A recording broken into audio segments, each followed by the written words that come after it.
أعوذ بالله من الشيطان الرجيم بسم الله الرحمن الرحيم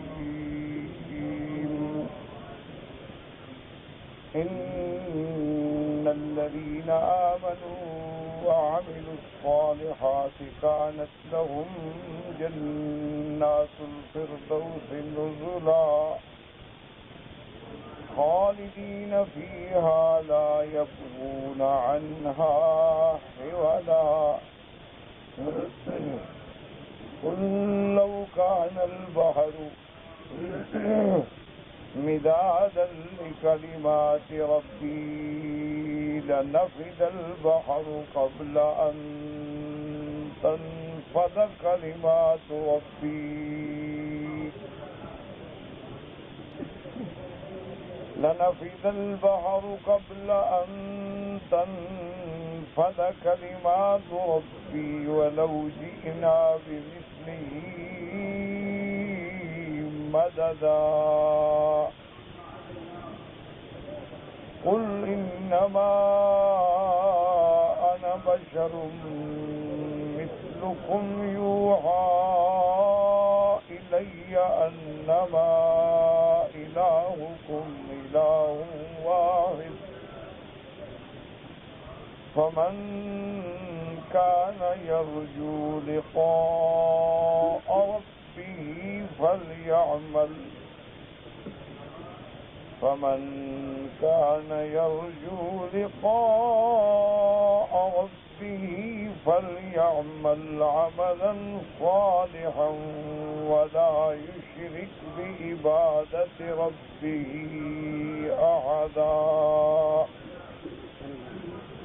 اللہ تبارک و تعالی نے کلام مقدس اور سورۃ الکہف کی آیات مبارکہ میں احوال سعداء مومنین کے معال کا ذکر فرمایا ہے. اس سے پہلے جیسے الحمدللہ آپ نے سنا ہے کہ ہم نے قصہ ذوالقرنین پڑھا قرآن مقدس میں کہ اللہ تبارک و تعالیٰ نے ذوالقرنین جو ایک مسلمان بادشاہ گزرا ہے جس کو اللہ نے پوری عالم پر شاہی اور سلطنت عطا فرمائی تھی اور جن کے لیے اللہ تبارک و تعالیٰ نے سارے اسباب مہیا فرمائے اور اس نے مغرب الشمس اور مشرق الشمس تک کا سفر کیا اور اسی طرح پھر اس نے شمال میں سفر کیا اور وہ اس مقام پہ پہنچا جس مقام پہ ایک طرف ترک قوم آباد تھی اور دوسری طرف یاجوج و ماجوج تھے. یاجوج اور ماجوج جو ہیں یہ بھی اولاد آدم ہیں، لیکن یاجوج ماجوج جو ہے وہ اتنے مفسد ہیں کہ جہاں بھی زمین میں آئیں تو فساد مچا دیتے ہیں اور ان کی تعداد بھی اتنی زیادہ ہے کہ جس علاقے پہ ان کا گزر ہو اس علاقے کی تمام آبادی کو تلپٹ کر دیتے ہیں، دریاؤں کے پانی پی کے خشک کر دیتے ہیں. تو اس قوم نے حضرت ذوالقرنین سے التجا کی کہ اگر آپ مہربانی فرمائیں اور یہاں ایک دو پہاڑوں کے درمیان میں جو راستہ ہے اس کو بند کر دیں تو ہم یاجوج ماجوج کے فساد سے بچ جائیں. حضرت ذوالقرنین نے اللہ تبارک و تعالیٰ کی رحمت سے اللہ نے جو ان کو علم دیا تھا انہوں نے لوہے کی اینٹیں اور لوہے کے تختے بنا کے نو بنا کے اس دونوں پہاڑوں کے درمیان اس درے کو بند کیا اور تانبا پگھلا کے جو اس کے درزیں تھی ان کو بند کر دیا کہ یاجوج ماجوج تجاوز نہ کریں. اور ساتھ یہ بھی بتلا دیا کہ انشاءاللہ اب یاجوج ماجوج آپ کے علاقے میں نہیں آئیں گے، لیکن جب اللہ کا وعدہ آ پہنچا تو پھر یہ دیواریں بھی ٹوٹ جائیں گی. تو جن علامات قیامت کا میرے آقا نے رحمت دو عالم نے سیدنا محمد مصطفیٰ نے صلی اللہ علیہ وسلم نے ذکر فرمایا ہے، ان میں یاجوج ماجوج کا نکلنا جو ہے وہ بھی علامات قیامت ہے۔ یعنی پہلے ظہور مہدی ہوگا، اس کے بعد ظہور حضرت عیسیٰ علیہ السلام ہوگا، اور اسی دور میں دجال ہوگا، اور اسی دور میں یہ یاجوج و ماجوج جو ہیں یہ بھی اس دیوار کو توڑ کے نکل آئے۔ اسی طرح صحیح احادیث مبارک میں یہ ملتا ہے کہ حضور صلی اللہ علیہ وسلم نے فرمایا کہ اب عرب کی ہلاکت کے دن قریب آ رہے ہیں، کہ فتنہ یاجوج و ماجوج جو ہے وہ اور قریب آ رہا ہے، اور انہوں نے اس دیوار میں اتنا سوراخ کر لیا ہے۔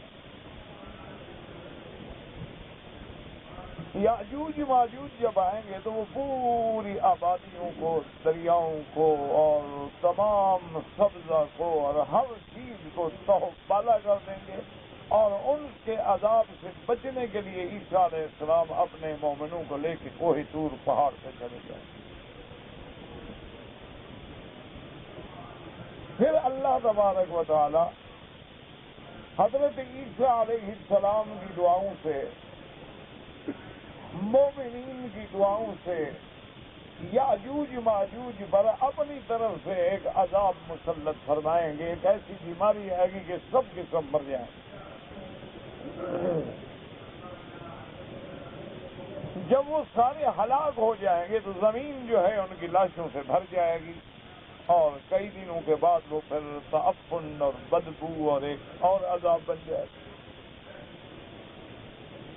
سیدنا عیسیٰ علیہ السلام پھر اللہ سے دعا مانگیں گے تو اللہ خاص پرندے بھیجیں گے جو ان کی لاشوں کو اٹھا کے دور سمندروں میں پھینک دیں گے، اور زمین جو ہے وہ پاک ہو جائے گی۔ تو یہ بھی علامات قیامت ہے۔ ان تمام دلائل کے ذکر کرنے کے بعد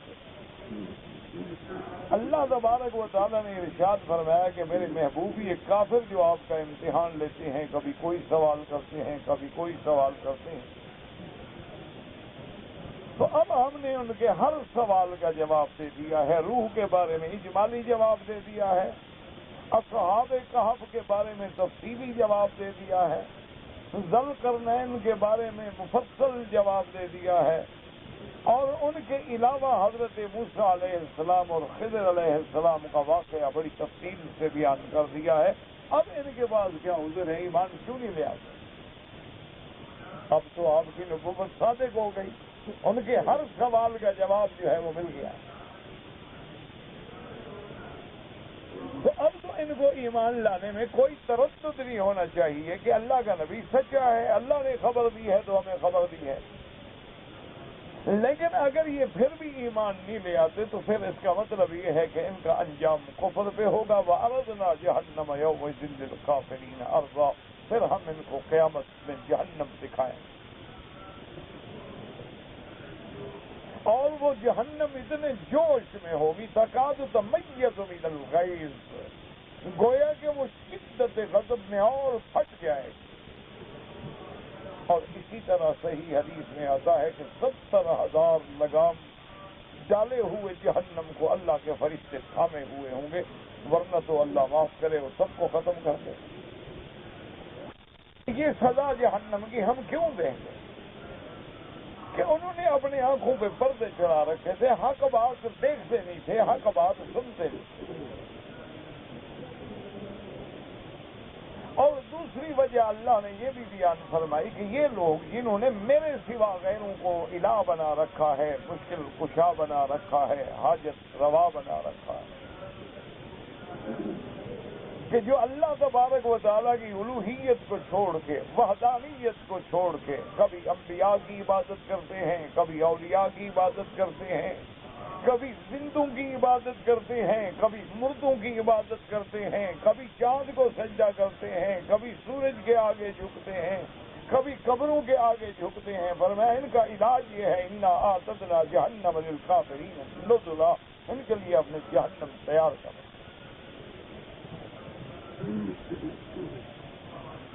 اور ساتھ یہ بھی فرما دیا کہ جتنے کافر ہیں یا جتنے باطل فرقے ہیں، جتنے گمراہ فرقے ہیں، وہ جو دنیا میں اعمال کر رہے ہیں، یحسبون انہم یحسنون صنعا، وہ یہ سمجھتے ہیں کہ ہم تو بڑے اچھے کام کر رہے ہیں۔ اب دیکھو نا، مکے میں جو مشرک تھے، جو سب سے بڑے کافر، سب سے بڑے مشرک، سب سے بڑے مکذب اور سب سے بڑے دشمن محمد مصطفیٰ صلی اللہ علیہ وسلم، وہ یوں ہی سمجھتے تھے کہ ہم تو حق پہ ہیں، ہم نے کعبہ بنایا ہے، ہم تو ملت ابراہیم پہ ہیں، ہم اللہ کے گھر کا طواف کرتے ہیں، ہم احرام باندھتے ہیں، ہم حج کرتے ہیں، ہم خیراتیں کرتے ہیں، ہم عقیقہ کرتے ہیں، ہم حجاج کی خدمت کرتے ہیں، ہم ان کو زمزم پلاتے ہیں، ہم تو مجاورین ہیں حضرت ابراہیم علیہ السلام کے کعبہ کے، ہم تو بالکل حق پہ ہیں۔ اللہ کے نبی نے آ کر نعوذ باللہ ہمیں لڑا دیا ہے، ہم تو ایک دین پہ ایک طریقے پہ تھے، جب سے حضور آئے ہیں تو باپ ادھر ہے، بیٹا ادھر ہے، بیوی ادھر ہے، شوہر ادھر ہے، یہ تو نعوذ باللہ الٹا اللہ کے نبی نے ہمیں لڑایا۔ تو اسی طرح یاد رکھیں کہ جتنے دنیا میں کافر فرقے ہیں، چاہے وہ یہود ہیں یا نصارہ ہیں، چاہے وہ ہندو ہیں یا بدھ مت ہیں، چاہے وہ سکھ ہیں یا قادیانی ہیں، یا جتنے اور گمراہ فرقے گزرے ہیں اور بڑے بڑے فرق ہیں، حروریہ ہیں، خوارج ہیں، روافض ہیں، معتزلہ ہیں، ہر فرقے کو یہ گمان ہوتا ہے کہ میں جو عمل کر رہا ہوں وہ صحیح ہے۔ اللہ تبارک و تعالی نے فرما دیا کہ میرے محبوب، سب سے بڑی بات یہ ہے کہ ان کے اعمال جو ہیں وہ ڈھیرے کے برابر بھی وزن نہیں رکھتے، چونکہ جب اللہ پر ایمان نہیں تو اعمال کا کیا فائدہ ہوگا؟ دیکھو نا، ایک آدمی بڑا نمازی ہو، بڑا عابد ہو، لیکن وقت کا باغی ہو تو باغی کے بغاوت میں سارے پردے ڈال دیے، ساری عبادتیں ختم ہو گئیں۔ ایک آدمی لاکھ خیراتیں کرے، صدقات کرے، خیرات کرے، بڑے بڑے کیمپ لگائے، بڑے بڑے حوادث میں لوگوں کی مدد کرے، لیکن اللہ کو نہیں مانتا ہے تو وہ تو اللہ کا باغی۔ ہاں، جو دنیا میں اچھے کام کر رہا ہے اس کا بدلہ اللہ دنیا میں اس کو دے دیتے ہیں، صحت دیتے ہیں، اولاد دیتے ہیں، دولت دیتے ہیں، مال دیتے ہیں، اللہ کسی کا احسان نہیں رکھتے۔ تو اس لیے ہمیشہ یاد رکھیں کہ اعمال اللہ کے ہاں جو مقبول ہوں گے ان کے لیے دو شرطیں ہیں کہ ایک عمل خالص اللہ کے لیے ہو، اس میں کروڑواں حصہ بھی کسی دوسرے کا حصہ نہ ہو، اور دوسرا عمل کی شرط یہ ہے کہ ان یکون ثوابا، یعنی موافقا لسنت رسول اللہ صلی اللہ علیہ وسلم، کہ آپ کا ہر عمل جو ہے وہ حضور کی سنت کے مطابق۔ اب اس میں کوئی شک نہیں کہ یاد رکھیں ہمارے لیے مصادر شریعت کیا ہیں؟ کتاب اللہ، اس کے بعد سنت رسول اللہ، اس کے بعد اجماع امت، اس کے بعد جو ہے وہ قیاس ہے، لیکن وہ قیاس اور اجماع جو ہے وہ بھی قرآن و سنت کی روشنی میں ہوگا۔ ہمیشہ یاد رکھیں کہ جو بھی مسئلہ ہوگا اس کا اصل اللہ کا قرآن ہے اور اس کے بعد سنت محمد مصطفیٰ ہے۔ اب اس کے بعد اجماع اور قیاس جو ہیں دراصل وہ اسی قرآن کے اور حدیث کے مسئلے کو ثابت کرنے اور سمجھانے والے ہیں۔ اور کبھی ایسا ہوتا ہے کہ جیسے مجتہد کا اجتہاد ہے، پھر صحابہ کا اجماع ہو گیا تو وہ بھی اجماع آ گیا۔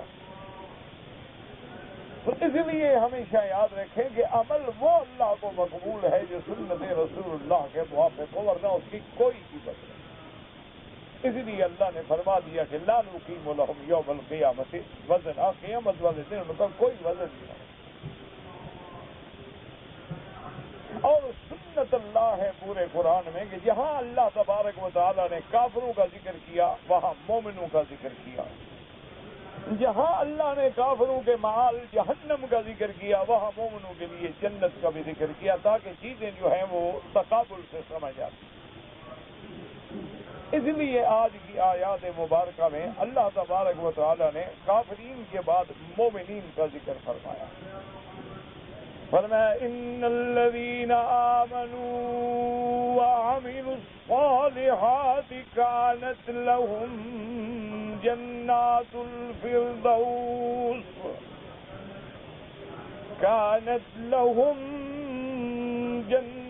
الفردوس نزلا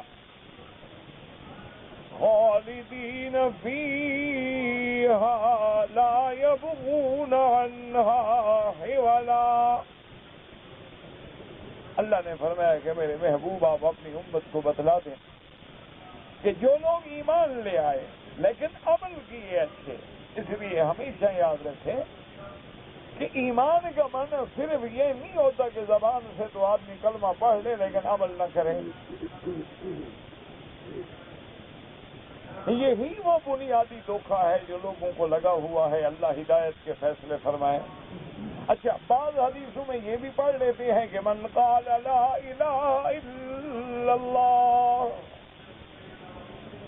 دخل الجنہ، کہ جس شخص نے بھی کلمہ پڑھا ہو جنت میں جائے گا.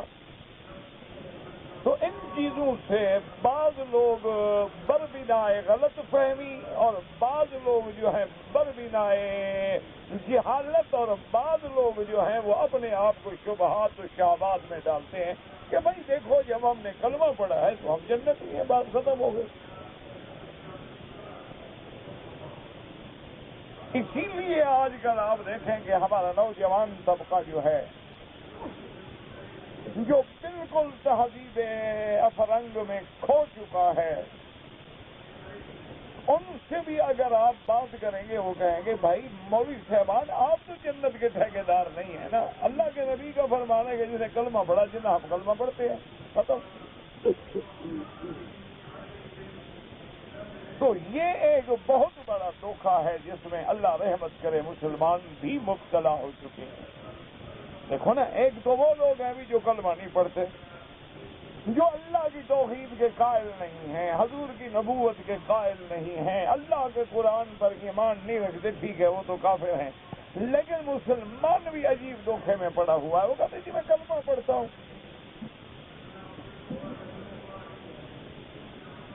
باقی زیادہ سے زیادہ آپ کہہ سکتے ہیں کہ میں شراب میں مبتلا ہوں یا زنا میں ہوں یا میں عیاشیوں میں پڑا ہوا ہوں. ٹھیک ہے غلط کام ہے، میں بھٹک گیا ہوں، لیکن میں کلمہ پڑھتا ہوں. تو یہ ایک بنیادی غلطی ہے میرے عزیز. اگر صرف کلمے پڑھنے سے ہی جنت ملتی تو حضور پاک نے خود بھی اور صحابہ کو بھی نمازیں پڑھانے کی بلا وجہ تکلیف دی. ان کو یہ مسئلہ سمجھ نہیں آیا، تمہیں سمجھ آ گیا. اللہ نے جبریل کو بھیج کے حضور کو نمازیں سکھائیں، اوقات کی تعلیم دی. ساری رات حضور نے تہجد پڑھ کے پاؤں پہ ورم آ گئی. جب آپ اللہ کے نبی ہیں، معصوم ہیں، آپ کی مغفرت کے فیصلے ہو چکے، اللہ نے فرما دیا کہ میرا محبوب آپ کا نبوت سے پہلے یا نبوت کے بعد بھی اگر کوئی خطا ہے تو میں نے معاف کر دی ہے. تو پھر آپ کو اس محنت کی کیا ضرورت ہے؟ اور اگر صرف کلمے پڑھنے سے ہی نجات مل جاتی ہے تو اس کے بعد حضور صلی اللہ علیہ وسلم کا اعمال خیر پہ زور دینا، حج ہے، روزہ ہے، اور اس کے بعد جناب زکوٰۃ ہے، واجبات ہیں، فرائض ہیں، یہ تو پھر اس کا مطلب ہے کہ سارے کے سارے بیکار ہیں، بس کلمہ پڑھ لو.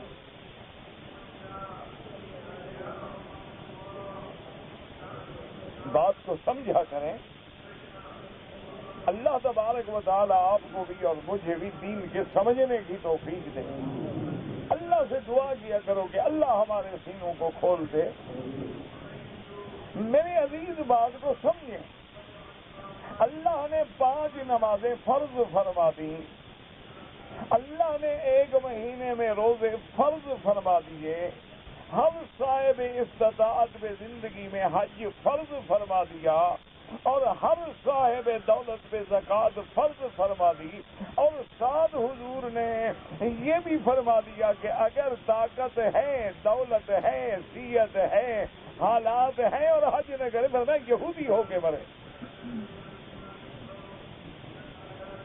تو آپ تو کلمہ پڑھتے ہیں، پھر آپ کو ایسی سخت باتیں کہنے کی کیا ضرورت تھی؟ تو آپ اصل میں بات کو سمجھیں کہ ایمان کا معنی صرف یہ نہیں ہوتا، وہ حدیث ہمارے آنکھوں پہ ہے کہ من قال لا الہ الا اللہ دخل الجنہ، بالکل ہمارا ایمان ہے کہ جیسے ایک صحابی آئے، اونٹنی پہ سوار ہیں، حضور صلی اللہ علیہ وسلم سے لکھا ہوا اور کہا علمنی کما علمک اللہ، کہ محمد مصطفیٰ مجھے آپ سکھائیں جو اللہ نے آپ کو سکھایا ہے۔ حضور نے ایمان کے شرائط پڑھے، اس نے کہا اقررت بذلک، اونٹنی کا پاؤں نیچے ایک غار میں گیا، وہ گرا اور مر گیا۔ حضور نے فرمایا اب اللہ کے فرشتے جنت کی فضائیں کھلا رہے ہیں۔ اب حالانکہ اس نے صرف کلمہ پڑھا ہے اور کوئی نماز نہیں پڑھی، لیکن اس کو موقع ہی نہیں ملا، موت آ گئی، جنت میں گیا۔ اس کا معنی یہ نہیں کہ اگر زندہ رہے نماز نہ پڑھے، یہ معنی ہے من قال لا الہ الا اللہ دخل الجنہ، کہ آپ نے کلمہ پڑھا ہے، پڑھتے ہی مثلاً آپ جنگ میں ہیں، آپ نے کلمہ پڑھا، تیر لگا مر گئے، تو آپ شہید ہو گئے، درجات آپ کو مل گئے۔ ایک معنی کلمے پڑھنے کا یہ ہوتا ہے کہ آدمی گناہ گار ہے، اللہ اس کے لیے جہنم کا فیصلہ فرمائیں گے، لیکن ایک نہ ایک دن کلمہ پڑھنے والا جہنم سے نکلے گا، یا نبی پاک کی شفاعت سے نکلے گا، یا حافظ قرآن کی شفاعت سے نکلے گا، یا علماء کی شفاعت سے نکلے گا، یا سب سے آخر میں اللہ کی رحمت سے نکلے گا، لیکن کبھی نہ کبھی نکلے گا ضرور، کیونکہ لا الہ الا اللہ دخل الجنہ۔ لیکن یہ معنی نہیں کہ اس کو گناہوں کی سزا بھی نہیں ملے گی۔ اس لیے ہمیشہ بات کو سمجھیں، سارے قرآن کو دیکھیں، جہاں اللہ نے ایمان کا ذکر کیا وہاں اعمال صالحہ کا ذکر کیا۔ اسی لیے محدثین نے تمام احادیث اور قرآن کی روشنی میں بات جمع کی کہ ایمان کا معنی کیا ہے، کہ دل میں تصدیق ہو اور زبان پہ شہادت اللہ الہ الا اللہ کا اقرار ہو، اور آدمی کے پورے اعضاء اور جوارح جو ہیں اس کی تصدیق کریں کہ جو کچھ ہم نے کہا ہے عمل بھی کر رہے ہیں، تب جا کے ایمان مکمل ہوگا۔ صرف کہنے سے ایمان مکمل نہیں ہوتا۔ اب دیکھیں نا، آپ کے اندر اگر آنکھوں میں انفیکشن ہے، معدے میں انفیکشن ہے، گلے میں انفیکشن ہے، تو سارے بدن میں بخار آ جاتا ہے۔ تو اگر آپ کے اندر ایمان ہے تو پھر ایمان کے خلاف عمل کیسے نکل رہے ہیں؟ اعمال بھی تو پھر ایمان کے مطابق ہونے چاہیے۔ آپ نے کلمہ پڑھا لا الہ الا اللہ محمد رسول اللہ، کوئی معبود برحق نہیں مگر اللہ، اور محمد مصطفیٰ اللہ کے بھیجے ہوئے پیغمبر ہیں۔ جب آپ نے کلمہ پڑھا کوئی معبود نہیں، اگر آپ نے کسی کو معبود بنایا تو کلمے سے نکل گئے۔ ایک موٹی بات یاد رکھیں نا، آپ نے کہا کوئی معبود نہیں مگر اللہ، کوئی عبادت کے لائق نہیں مگر اللہ، ایاک نعبد و ایاک نستعین، تیری ہی عبادت کرتے ہیں اور تجھ ہی سے مدد مانگتے ہیں۔ اب عبادت ہے، مثلا نماز ہے، روزہ ہے، حج ہے، زکوٰۃ ہے، رکوع ہے، سجدہ ہے، ندا ہے، پکار ہے، نظر ہے، نیاز ہے، منت ہے، سب عبادت ہے۔ تو جب یہ عبادت غیر کے لیے کریں گے تو لا الہ الا اللہ سے نکل گئے۔ اور ہم نے محمد رسول اللہ، محمد مصطفیٰ کو اللہ کا رسول مانا، تو حضور کا قول، حضور کا فعل، حضور کا عمل وہ ہمارے لیے نمونہ اور ہمارے لیے اسوہ بن گیا۔ تو اب جب ہم کوئی کام محمد رسول اللہ کے خلاف کریں گے تو محمد رسول اللہ سے نکل گئے، تو لا الہ الا اللہ میں رہے کہاں؟ لا الہ الا اللہ میں رہنے کا معنی ہی یہ تھا کہ توحید پہ بھی قائم ہوں اور محمد مصطفیٰ کی رسالت و نبوت پر بھی ایمان کامل ہو. اور ایک آدمی کہے کہ جی میرا ایمان ہے، میرا ایمان ہے، میرا ایمان ہے، میرا ایمان، اس سے تو نجات نہیں مل سکتی. اب اس کی چھوٹی سی مثال لینے، آپ بیمار ہوئے، ڈاکٹر کے پاس گئے، اس نے آپ کو ایک نسخہ لکھ کے دیا، اس میں دوائیں تجویز کی اور بتلایا کہ یہ استعمال کر کے 5 دن کے بعد پھر مجھے آ کے دکھائیں کہ تمہاری کیا پوزیشن ہے. آپ نے جناب اس کے نسخے کو پلاسٹک کور چڑھایا، بڑی حفاظت سے رکھا اور صبح و شام ماشاءاللہ چومتے رہے. 5 دن کے بعد گئے، کہا ڈاکٹر صاحب بیماری تو اور زیادہ ہو گئی ہے. تو اس نے کہا کہ بھائی وہ نسخہ دیا تھا. کہا دیکھو حضرت، میں نے تعویذ بنا کے گلے میں رکھا ہوا ہے، میں تو جب صبح اٹھتا ہوں آپ کے نسخے کو باقاعدہ آنکھوں سے لگاتا ہوں، چومتا ہوں، سینے پہ رکھتا ہوں. انہوں نے کہا دوا نہیں دیا، انہوں نے کہا نہیں ہوگا، چومنے سے تو فائدہ نہیں ہوتا. تو اگر آپ نے بھی قرآن کو چومنے کے لیے رکھا ہے، اگر آپ نے حضور صلی اللہ علیہ وسلم کے نام کو میلاد منانے کے لیے اور عرس منانے کے لیے اور قوالیوں کے لیے رکھا ہے تو شفا تو نہیں ہوگی. شفا تو تب ہوگی کہ جب توحید پہ عقیدہ ہو اور اتباع ہو محمد رسول اللہ صلی اللہ علیہ وعلا آلہ وصحبہ. کہ حضور نے فرمایا نماز فرض ہے تو آپ پابندی سے نماز پڑھ رہے ہیں. اب آپ کہیں گے الحمدللہ اللہ نے مجھے حضور کے حکم پہ، قرآن کے حکم پہ نماز کی توفیق عطا فرما دی. اچھا اب نماز بھی آپ اپنے منشے سے نہیں پڑھ سکتے، کیوں؟ محمد رسول اللہ. ایک آدمی کہے کہ جی میرے پاس تو ٹائم ذرا کم ہے، میری نائٹ ڈیوٹی ہوتی ہے اور ساری رات میں جاگتا رہتا ہوں اور صبح 4 بجے میری ڈیوٹی آف ہوتی ہے اور نیند کا غلبہ ہوتا ہے، لہذا میں رات کو 3 بجے فجر کی نماز پڑھ لوں. وہ آپ کے ملک میں ایک مولوی صاحب تھے، ان سے کچھ لوگوں نے پوچھا، انہوں نے کہا جی ہم فٹ بال کھیلتے ہیں اور ٹیمیں ہماری دور دور سے آتی ہیں اور کھیلنے کے بعد پھر ہمیں دور جانا پڑتا ہے. انہوں نے کہا ٹھیک ہے تو مسجد کی نماز ظہر کے ساتھ پڑھ لیا کرو، فٹ بال کھیلا. یہ ایسی بات نہیں ہے، میں کہہ رہا ہوں کتابوں میں لکھا ہوا ہے. تو اس لیے بات کو سمجھیں کہ اب جناب آپ نے نماز پڑھنی ہے. آپ کہیں کہ چلو جی ایسا کرتے ہیں کہ ٹھنڈا وقت ہوتا ہے، فجر کو کھڑے ہو کے ساری 5 اکٹھی پڑھ لیتے ہیں، پھر بھی نماز نہیں ہوگی کیونکہ محمد الرسول اللہ ہم نے کلمے میں پڑھا کہ حضور نے فجر کب پڑھی، حضور پاک نے ظہر کب پڑھی، حضور پاک نے عصر کب پڑھی، حضور پاک نے مغرب کب پڑھی، حضور پاک نے عشاء کب پڑھی. تو اب جناب جب ہم اس طرح پڑھیں گے تو اب ایمان پکا ہوگا محمد رسول اللہ. تو بات کو سمجھیں اچھی طرح. اچھا اللہ کے نبی نے فرمایا کہ زنا حرام، سود حرام، شراب حرام، چوری حرام، ڈاکہ حرام، قتل حرام. تو جب ہم ان سے بچیں گے تو گویا ایمان ہوگا محمد رسول اللہ. اب حضور صلی اللہ علیہ وسلم نے ایک موٹی سی بات 2 لفظوں میں محبوب نے مسئلہ فرما دیا. فرمایا من تشبہ بقوم فہو منہم.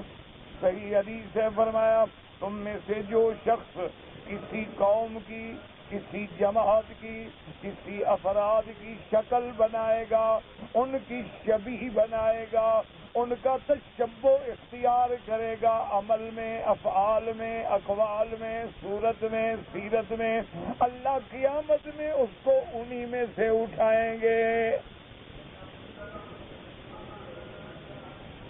تو اب ذرا ہم غور کریں گے کہ بھائی اللہ کے نبی نے فرما دیا ہے. اب اگر ہم نے انگریزی لباس پہنا، انگریزوں والی شکل بنائی، ہم کاؤ بوائے بن گئے، ہم نے انہی کی طرح جین پہنا، ہم نے انہی کی طرح گلے میں چین ڈالا، ہم نے انہی کی طرح کان میں بالا ڈالا، ہم نے ہندوؤں کی طرح تلک لگایا، ہماری عورتوں نے اسی طرح سندور لگایا، ہمارا کھیل اسی طرح بسنت بن گیا، ہمارا لباس اسی طرح ان کی ایسی ساڑی باندھنا بن گیا کہ آدھی پشت اور آدھا پیٹ ظاہر ہو، تو ہمیں قیامت میں ان کے ساتھ اٹھایا جائے گا. کیونکہ ہم نے پڑھا ہے محمد الرسول اللہ، اور محمد الرسول اللہ نے یہ فرمایا ہے. تو اس لیے ہمیں ہر چیز، ہر جگہ قرآن کو دیکھ لیں، جہاں بھی آپ پڑھیں گے جہاں لفظ ایمان ہوگا اس کے آگے یا بعد میں یا 2 آیتیں پہلے یا 2 آیتیں بعد میں ایمان اور عمل صالح کا ذکر ہوگا. اسی لیے بعض لوگ جو ہیں، اب آپ دیکھیں نا جی کہ جو لوگ اللہ معاف فرمائے مسلمان ملکوں میں دھماکے کرتے ہیں یا اس بلد الامین میں بم دھماکے کرتے ہیں، آگ لگا دیتے ہیں، کسی باہر کے آدمی کو پکڑ لیتے ہیں، ان کے دماغ میں بھی یہ ہے کہ ہم تو جہاد کر رہے ہیں، ہم تو کفر سے لڑ رہے ہیں. لیکن ان کو کبھی یہ بھی غور ہونا چاہیے کہ جہاد کی تعریف کون کرے گا؟ محمد الرسول اللہ. ان کو کبھی یہ بھی سوچنا چاہیے کہ حضور نے فرمایا کہ اگر کوئی کافر ہے، کوئی ہندو ہے، ہمارا معاہد ہے، ہم نے معاہدہ کیا ہے، ہم نے اس کو بلایا ہے کسی کام کے لیے، اس کی جان مال آبرو عزت کی ذمہ داری ہم پر عائد ہو گئی. اگر ہم نے غور کیا ہوتا تو حضور نے فرمایا کہ لوگوں دیکھ لو کہ تمہارا خون، تمہاری عزت، تمہارا مال جو ہے سب پہ حرام ہے. کسی کو محمد الرسول اللہ کہ مسلمان تو وہ ہوتا ہے المسلم من سلم المسلمون عن لسانہ و یدہ، اس کی زبان سے بھی اور اس کے ہاتھوں سے بھی لوگ محفوظ رہیں. اسی لیے حضور نے فرمایا کہ مومن وہ ہوتا ہے جس کی وجہ سے لوگوں کے عزت، خون، مال کو امن ملے. یہ دیکھیں، یہ کوئی طریقہ نہیں ہوتا ہے کہ مثلا اگر فرض محال آپ غور کریں کہ ہم نے 2 کافروں کو مار دیا تو کیا مسلمان کافروں کے ملک میں نہیں بستے؟ پھر انجام کیا ہوگا؟ اگر ہم کسی غیر مسلم کے عبادت خانے کو توڑ دیں تو ہمارے جتنے مساجد ہیں، جتنے ہمارے اسلامک سینٹر ہیں، ان پہ کیا گزرے گی؟ تو یہ معاملات جو ہیں علماء کے سوچنے کے ہوتے ہیں، اہل فکر کے سوچنے کے ہوتے ہیں، ارباب حل و عقد کے سوچنے کے ہوتے ہیں. یہ وہ نہیں ہوتے کہ ہر آدمی خود کہے کہ میں نے جو قرآن سمجھا، میں نے جو حدیث سمجھی ہے. اس لیے ہمیشہ یاد رکھیں میرے عزیز کے عمل بھی وہی مقبول ہوگا جو اللہ کے قرآن و سنت کے مطابق ہو. اب دیکھو نا کہ مثلا ہم امام ابو حنیفہ، امام شافعی، امام مالک، امام احمد بن حنبل رحمت اللہ علیہم اجمعین، اللہ ان پہ کروڑوں رحمتیں فرمائے، ہم ان کی بات کیوں لیتے ہیں؟ ایک بات پہ غور کیا کریں. لوگ یہ سمجھتے ہیں کہ ہم نے نبی کی بات چھوڑ دی اور ان کی بات لے لی، یہ جہالت ہے. آپ اب قرآن پڑھ رہے ہیں تو اپنے عالم سے، اپنے استاد سے، براہ راست آپ نبی سے تو نہیں پڑھ رہے. آپ اگر کہیں گے کہ میں نے عالم کی بات مانی ہے تو عالم کی بات نہیں، عالم نے بات اللہ کے رسول کی ہے، آپ نے سنی اس سے ہے. بات کو سمجھا کریں.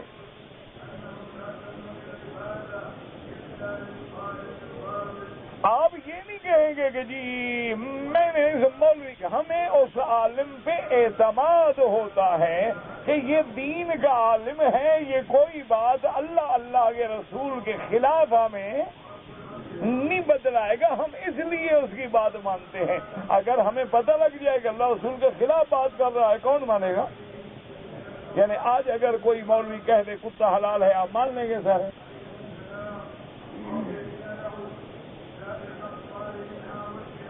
نہیں. ایک کوئی مولوی ہو، بڑا پڑھا لکھا ہو اور 10-12 سندے ہوں پی ایچ ڈی کی اور 8-10 ایم اے کیے ہوں، وہ کہے کتا حلال ہے، تو آپ مان لیں گے؟ کیوں؟ قرآن و حدیث کے خلاف بات کر رہا ہے تو ہم نہیں مانیں گے. ہم تو بات اس لیے مان رہے ہیں. اچھا، اب خدا کی شان دیکھیں کہ جتنے محدثین کا دور آیا وہ فقہا کے بعد آیا، فقہا پہلے آئے. یعنی اللہ کی دین، اللہ کی شان دیکھیں کہ صحابہ کے بعد فقہا ہیں، اس کے بعد سیاستہ کے محدثین آئے ہیں. وجہ کیا تھی کہ پہلے تو دین سمجھو نا، دین کا سمجھنا جو ہے وہ مقدم تھا. صرف یہ نہیں کہ پڑھتے جائیں اور دوائیں اکٹھی کر کے رکھ دیں لیکن استعمال نہ آئے تو پھر دوائیں اکٹھی رکھنے کا کیا فائدہ؟ اب مثلا حج میں ڈاکٹر آتے ہیں بیچارے، کوئی باہر کے ملکوں سے، کوئی کہیں سے، تو وہ ساری جو دوائیں بچ جائیں تعلق اور محبت کی بنا پہ مجھے دے جاتے ہیں، میرے پاس تھیلے بھرے پڑے ہوتے ہیں، مجھے کیا پتا یہ دوا کس کام آئے گی؟ میں 1 مہینہ 2 مہینے صبر کر کے کوئی ڈاکٹر آ گیا، اس کو دے دی، کوئی پڑھا لکھا جو علاج جانتا ہے اس کو چلو بھی کسی غریب کے کام آئے گی، اور اگر نہ آیا کسی ہسپتال کو بھیج دی غریبوں کو دے دو۔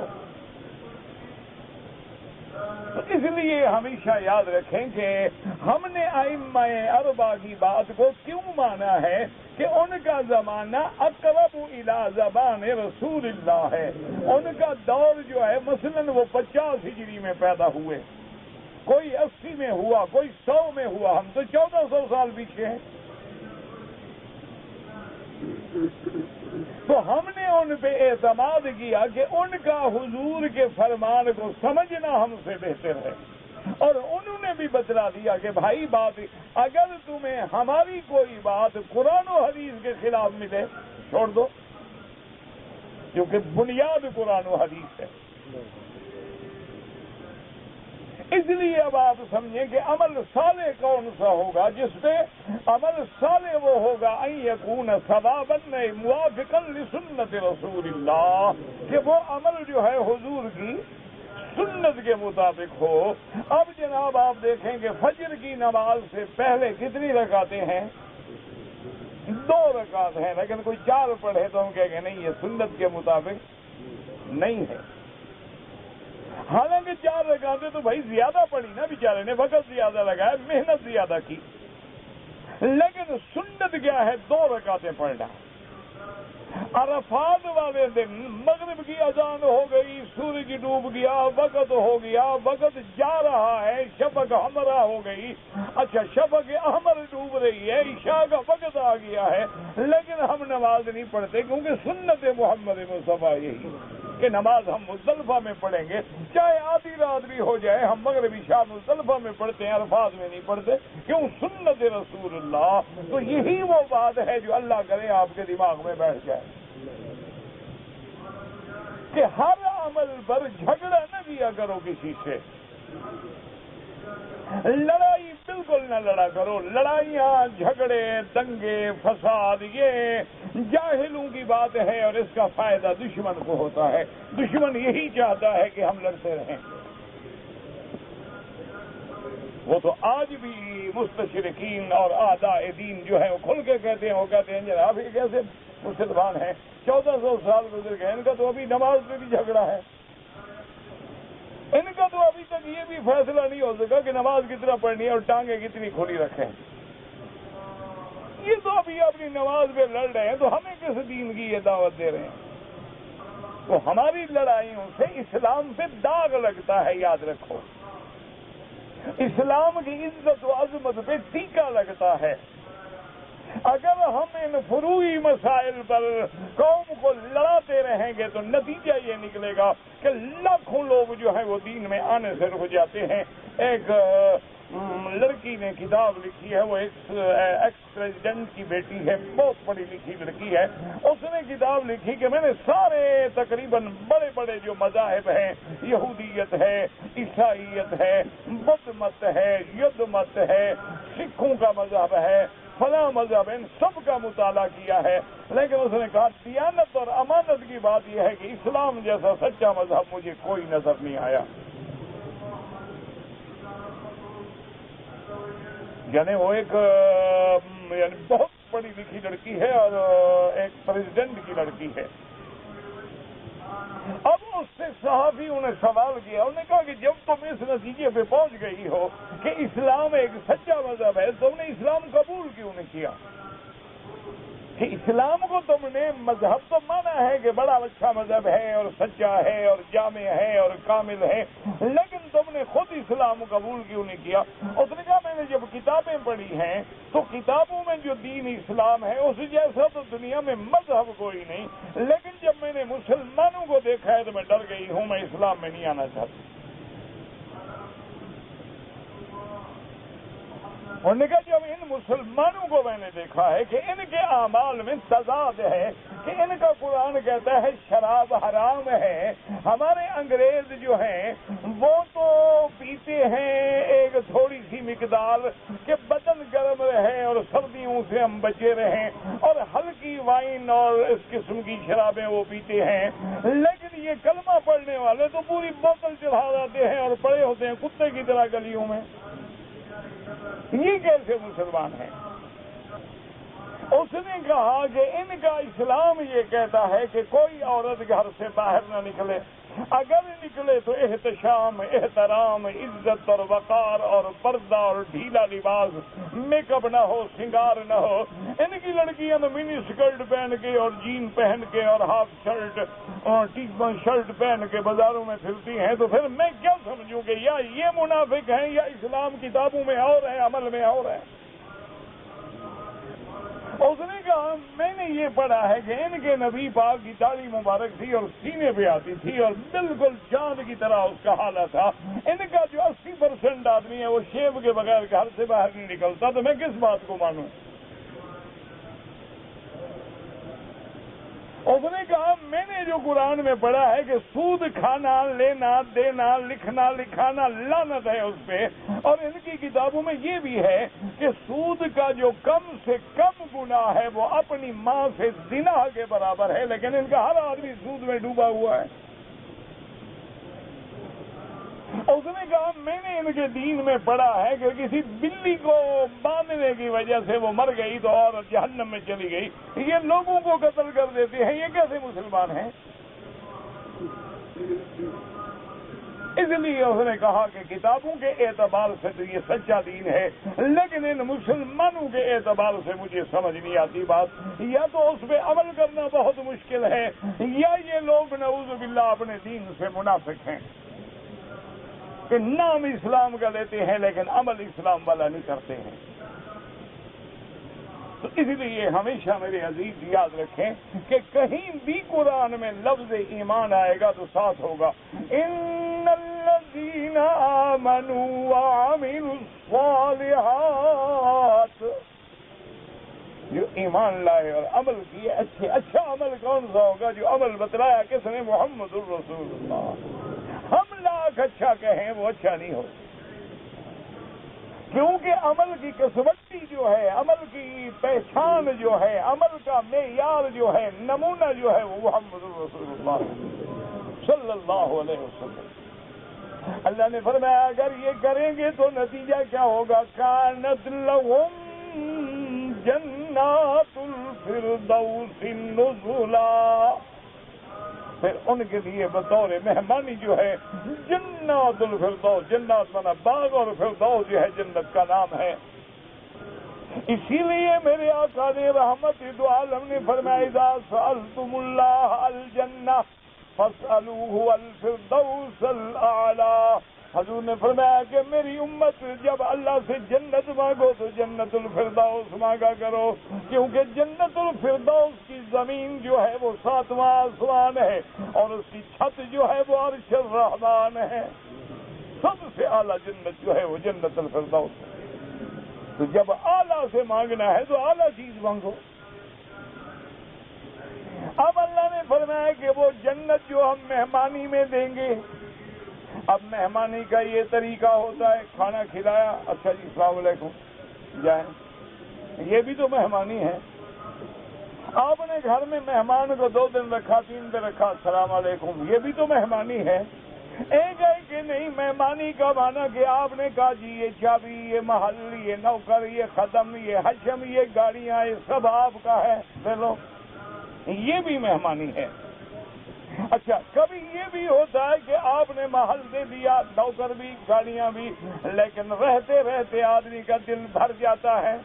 ایک جگہ میں جو رہے 1 سال، 2 سال، 3 سال، 4 سال، 10 سال، وہی کمرے ہیں، وہی محل ہے، وہی روش ہے، وہی راستے ہیں، وہی، تو آدمی کا دل بھر جاتا ہے۔ ہو سکتا تھا کہ مومن بھی جنت میں جانے کے بعد ان کا دل بھر جائے۔ اللہ نے فرمایا نہ، ایک تو ہم جس کو جنت دیں گے اس سے کبھی نہیں دیں گے، خالدین فیہا ابدا، وہ اس میں ہمیشہ رہیں گے۔ ایک تو ہم واپس نہیں لیں گے، اور ایک یہ ہے کہ چلو آپ تو واپس نہیں لیں گے لیکن میں مر گیا پھر تو میرا گھر بار سب کچھ ختم ہو گیا نا۔ اللہ نے فرمایا نہ پھر دوبارہ زندگی کے بعد موت بھی نہیں آئے گی، وہ ہمیشہ زندہ رہیں گے۔ موت کو ہم موت دے دیں گے، ان کے سامنے موت کو ذبح کر دیا جائے گا کہ اہل الجنت خلود، اب جنت والوں تم ہمیشہ جنت میں رہو گے۔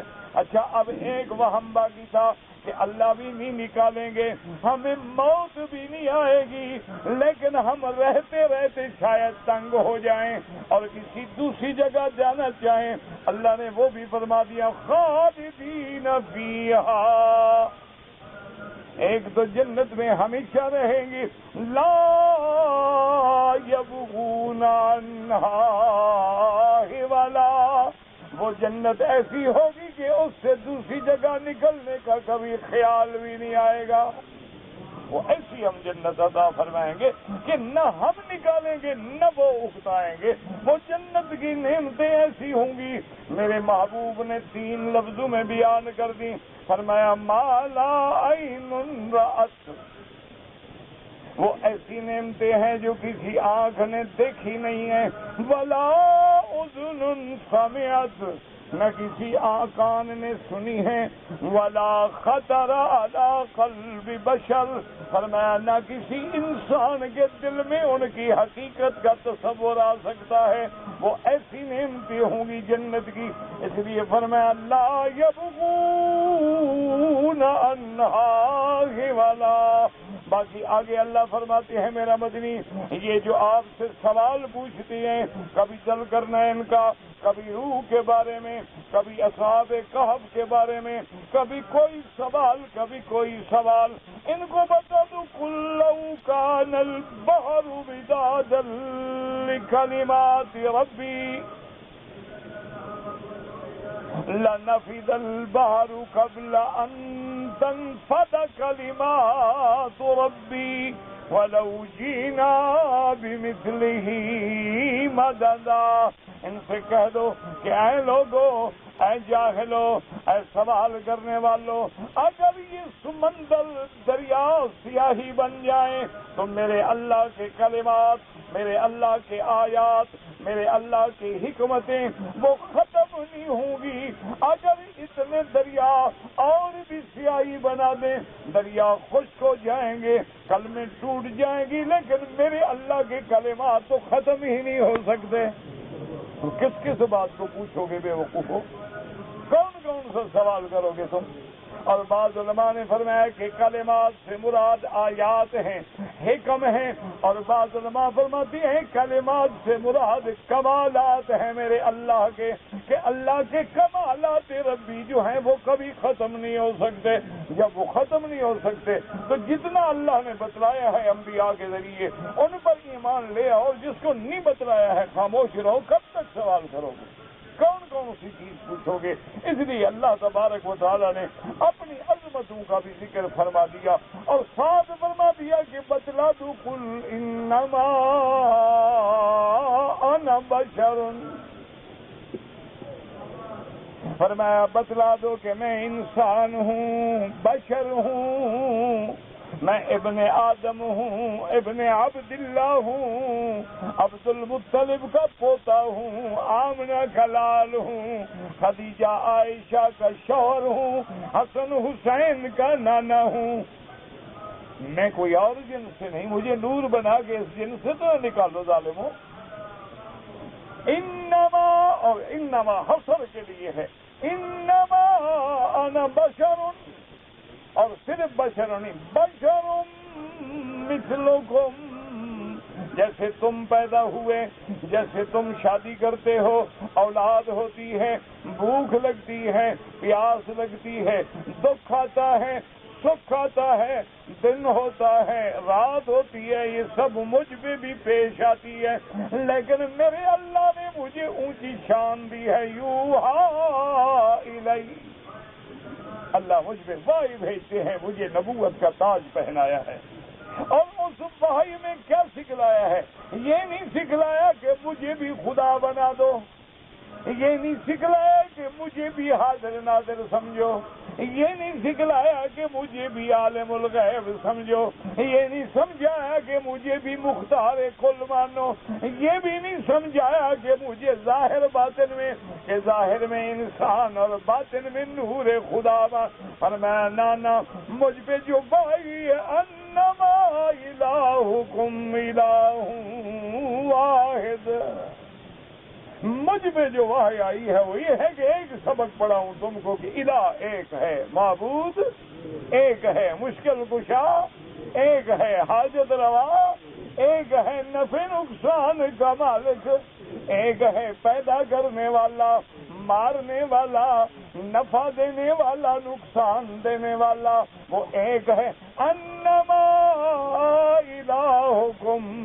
الہ واحد فمن کان یرجو لقاء ربہ، بس تم میں سے جو اپنے رب کو ملنا چاہتا ہے، اس کے سامنے جانا چاہتا ہے، اس کا دیدار چاہتا ہے، اس کی رویت کا طلبگار ہے، اس کی زیارت کا متمنی ہے، فلیعمل عملا صالحا، پہلے کیا تھا آمنوا وعملوا الصالحات، اب پھر آ گیا فلیعمل عملا صالحا، اچھا عمل کریں، ولا یشرک بعبادت ربہ احدا، اور اللہ کی عبادت میں کسی کو شریک بھی۔ اس لیے محدثین فرماتے ہیں کہ اس آیت سے مراد کیا ہے؟ شرک خفی، یعنی ریا نہ کرے، کسی کو دکھلانے والی عبادت نہ کرے، لوگوں کو دکھلانے کے لیے کہ لوگ مجھے کہیں بڑا مولوی ہے، بڑا قاری ہے، بڑا خطیب ہے، بڑا واعظ ہے، یہ خیال آیا تو سارے عمل باطل ہو جائیں گے۔ اس لیے فرمایا شرط ہے فَلْيَعْمَلْ عَمَلًا صالحا ولا یشرک بعبادت ربہ احدا، کہ شرک جلی سے بچے، شرک خفی سے بچے۔ اور حضور نے ایک دعا سکھلائی ہے، فرمایا کہ اے پڑھ لیا کرو اللہم انی اعوذ بک ان اشرک بما اعلم واستغفرک بما لا اعلم، فرمایا 3 دفعہ پڑھ لیا کرو تو اللہ تمہیں ریا سے بچائیں گے۔ دعا کرو اللہ ہمیں بھی ریا سے بچائیں، واللہ اعلم۔ حضور صلی اللہ علیہ وسلم کے روضہ کی بڑی شان ہے، لیکن قرآن و حدیث کسی میں ہم نے یہ نہیں پڑھا ہے کہ وہ عرش سے زیادہ ہے، کسی صحیح حدیث میں یہ بات نہیں آئی ہے۔ فجر کی نماز کو دونوں وقت ہیں، اندھیرے میں پڑھنا بھی ثابت ہے، اور اسفروا بالفجر فإنها اعظم للأجر، یہ بھی حدیث ہے کہ لیٹ پڑھیں تاکہ زیادہ سے زیادہ۔ اچھا، بعض علماء نے دونوں حدیثوں کو جمع کیا ہے کہ غلط میں شروع کریں اور روشنی میں ختم کریں، تاکہ لمبی قرات ہو اور لمبی نماز ہو اور سب جمع ہو جائیں۔ اگر آدمی حج کرے گا تو گناہ معاف ہو جائیں گے، بالکل معاف ہو جائیں گے، لیکن گناہ کبیرہ جو ہیں وہ بھی معاف ہو جائیں گے، لیکن حقوق العباد معاف نہیں ہیں۔ یعنی آپ نے کسی کا پیسے دینے ہیں، مال دینا ہے تو وہ معاف نہیں ہوگا، ورنہ یہ تو بڑا اچھا طریقہ ہے، 5 لاکھ کھا جاؤ، 1 لاکھ حج پہ خرچ کرو، معاف کروا دو۔ فرض نماز میں امام کے پیچھے فاتحہ حنفی ہے تو نہ پڑھیں اور شافعی ہیں تو پڑھا کریں۔ کہتے جی کہ بعض لوگ عمرہ ادا کرنے کے بعد سر نہیں منڈواتے لیکن سیٹنگ کروا لیتے ہیں۔ میرا بھائی افضل ہے کہ اس طرح پھرواؤ، اگر اس طرح نہ پھراؤ تو جتنے بال ہیں ان کا چوتھا حصہ سارے سر کے بالوں کا کٹ جائے، اب سیٹنگ میں کٹ جائے یا شائننگ میں کٹ جائے، کٹنا چاہیے بہرحال۔ یعنی عمرہ آپ سیٹنگ کے لیے کرتے ہیں، اللہ کے لیے نہیں کرتے ہیں، تو عمرہ کوئی حکیم نے نسخے میں تو نہیں لکھا نہ کرو، کوئی بات کرنا ہے تو پھر سنت کے مطابق کرو۔ نہ تیرے بال حضور کے بالوں سے بڑے قیمتی ہیں، سرکار دو عالم تو اس طرح پھروائیں اور تم ٹک لگا کے خون لگا کے شہیدوں میں نام لکھواؤ، کوئی عقل کرو، نہ کرو عمرہ، کوئی ضروری نہیں، نفلی عبادت ہے، کرنا ہے تو پھر سنت کے مطابق کرو. کہتے جی کہ ہمارے ہاں عورتیں بالوں کو دفن کر دیتی ہیں. اچھا کرتی ہیں. یہ تو نہیں کہ قبرستان میں دفن کرو، ویسے بالوں کو دفن کر دیا جائے تو اچھا ہوتا ہے، کیونکہ بعض شیطان لوگ جو ہیں خاص طور پہ عورتوں کے بال لے کے جادو کرتے ہیں اور کئی شرارتیں کرتے ہیں. بہتر ہوتا ہے کہ ان کو دفن کر دیا جائے محفوظ مقام پہ. کسی بہت ہو گیا آدمی عمرہ کریں بالکل. غائبانہ نماز جنازہ حنفی مسلک میں نہیں ہے، لیکن امام احمد بن حنبل رحمۃ اللہ علیہ کے نزدیک ہے. ان کی دلیل ہے کہ امام آقا انعامدار نے جب نجاشی بادشاہ مر گیا تو حضور نے جنازہ پڑھا. امام ابو حنیفہ فرماتے ہیں کہ اور جو حضور کے صحابہ شہید ہوتے رہے ان کا کیوں نہیں پڑھا؟ بڑے بڑے صحابہ شہید ہوئے جنگوں میں، حضور کو خبر ملی لیکن ان کا غائبانہ جنازہ نہیں پڑھا. سیدنا ابو بکر فوت ہوئے، ان کا تو کسی نے غائبانہ جنازہ نہیں پڑھا. وہ کہتے ہیں وہ معجزہ تھا، اللہ نے نجاشی کا مسئلہ حضور کے سامنے کر دیا. اللہ رسول کے ماں باپ کا آپ فکر نہ کریں، اپنے ماں باپ کا فکر کریں. ادب کا تقاضا یہ ہے کہ جو بات ہم سے نہ پوچھی جائے ہم بلا وجہ کیوں اس مسئلے میں آئیں. ویسے ایک سیدھی بات ہے کہ حضور کی نبوت سے وہ پہلے فوت ہو گئے. اگر والدین عمرے کی اجازت نہ دیں بالکل عمرہ نہ کرو جب تک والدین کی اجازت نہ دیں. والدین کی خدمت جو ہے وہ نفلی عمرے سے زیادہ ثواب ہے. تمہاری بیوی بہرحال والدین کو راضی کرو، بیوی شیوی کے چکروں میں تو نہ پڑو، اس کا بھی حق ادا کرو. اگر کسی کو دعائے قنوت یاد نہیں ہوتی کوشش کرتا رہے، جب تک یاد نہ ہو جتنا لفظ یاد ہو جائے اسی کو دہراتا رہے. اللہم اہدنا فیمن ہدیت، اللہم اہدنا، اللہم اغفر، اللہم اغفر، جو آتا ہے وہ پڑھتا رہے، لیکن کوشش کرے. اگر آب زمزم کا پانی کسی غیر مسلم کو دیا جائے کوئی حرج نہیں. ابو جہل مسلمان تھا، وہ زمزم نہیں پیتا تھا. اگر ایک عورت نے عمرہ کیا ہے، طواف کر لیا، صفا مروہ دوڑ رہی تھی کہ حیض آ گیا، صفا مروہ پورا کر لے، وہ ہو جائے گا، حیض کی حالت میں بھی ہو جائے گا. کہتے جی پہلے گائے اور بیل سے جوڑے ہوتے تھے، اب ٹیکے لگواتے ہیں. اب تو بندے ٹیکے لگواتے ہیں تو گائے بیل کا کیا فکر کریں. بہرحال اللہ نے قرآن میں فرمایا ہے کہ ہم نے ہر چیز کا جوڑا بنایا ہے.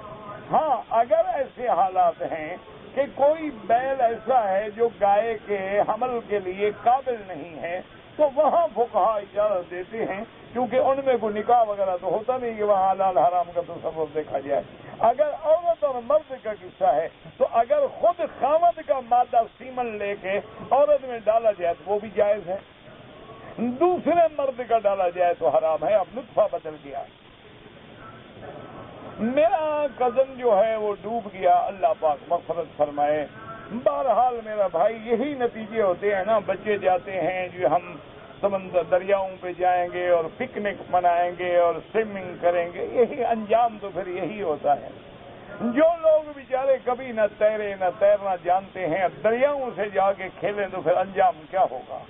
بہرحال اللہ مغفرت کرے، اللہ والدین کو صبر دے. حضور کو کئی معراج ہوئے ہیں، ایک معراج چھوڑا ہوا ہے، اسی معراج میں بھی کئی معراج ہیں. تم نے کبھی حدیث پڑھی ہو تو سمجھ آئے نا.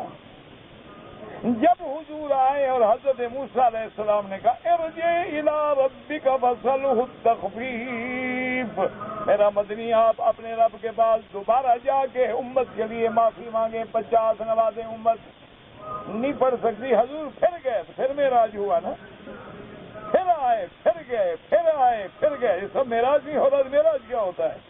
یہی عروج تو ہے. میں پاکستان سے آیا ہوں، میں نے عمرہ کر لیا ہے، دوسرا عمرہ کرنا چاہتا ہوں. میرے بھائی افضل یہ ہے کہ مکے میں رہ کے زیادہ طواف کرو، پھر جب مدینہ منورہ جاؤ تو مدینے سے احرام باندھ کے آؤ تاکہ میقات کا عمرہ ہو جائے. اگر نفلی عمرہ کرنا ہے تو پھر مسجد عائشہ جانا ہوگا یا جعرانہ جا کے عمرہ کرنا ہوگا. اگر ایک آدمی ہے اس سے امام نے 2 رکعتیں پڑھ لی اور 1 رکعت اس کی باقی ہے، کسی نے اس کی اقتدا کر لی تو اس کی نماز بھی ہو جائے گی، کیونکہ اختلاف ہے کہ المفترض خلف المتنفل، یہ تو دونوں فرض والے ہیں نا. اس میں تو کوئی جھگڑا نہیں. رضی اللہ تعالیٰ عنہ کو وحشی لقب تھا ان کا، اس نے شہید کیا تھا، پھر وہ بھی مسلمان ہو گئے الحمدللہ. داڑھی والے کا نکاح ہو جاتا، نکاح تو بڑا پکا ہے، نکاح کہیں نہیں جاتا. نکاح کے لیے اس طرح کی کوئی ضرورت نہیں ہوتی، وہ تو زبان سے ٹوٹتا ہے، وہاں اس طرح نہیں پھیرنا پڑتا. بہرحال نکاح ہو جاتا ہے. کوئی داڑھی منڈانے والا کافر تھوڑا ہے، گناہگار ہے، اللہ ہدایت دے. مولانا مودودی صاحب نے لکھا بھی فوت ہو گئے، اب بھی آپ معاف نہیں کرتے ان کو. فوت ہو گئے، اللہ مغفرت کرے. اگر ان سے غلطیاں ہوئی ہیں تو کون انسان ہے جس سے غلطیاں نہیں ہوتی؟ باقی انہوں نے اپنی کتابوں میں بہت بڑی غلطیاں کی ہیں، انسان ہیں. غلطی ہونا بھی تو علم کی دلیل ہے نا. کوئی ڈوبتا تو وہی ہے نا جو تیرے گا، جو تیرے ہی نہ کنارے پہ کھڑا رہے کیا ڈوبے گا غریب. بہرحال ان کا یہ کہنا کہ عبداللہ ابن مسعود معوذتین کو قرآن نہیں سمجھتے تھے، یہ غلط بات ہے. یہ ہمیشہ دعا کرتا ہوں، بڑی مہربانی. کہتے ہیں جی کہ یاجوج ماجوج کی ہدایت کے لیے ہاں بالکل، وما کنا معذبین حتی نبعث رسولا. اللہ کسی قوم کو ہلاک نہیں کرتے جب تک ان کو دعوت نہ دی جائے. قسطوں پر سامان لیں تو جائز ہے لیکن پھنسو نہیں اس چکر میں. جائز تو ہے لیکن بہت سارے لوگ یورپ میں ہیں، 5 سال سے وہاں رہتے ہیں. کئی دفعہ پوچھا اللہ کے بندے گھر نہیں جاتے، نے کہا جی ٹکٹ کے پیسے نہیں. اللہ کے بندے یہ تمہارے پاس کار ہے یار، یہ گھر ہے فرنسڈ، باقاعدہ کارپیٹ وال ٹو وال لگا ہوا ہے، فریج ہے، اے سی ہے. یہ انہوں نے کہا حضرت یہ سارا قسطوں پہ ہے اور جو کماتا ہوں وہ قسطوں میں دے دیتا ہوں.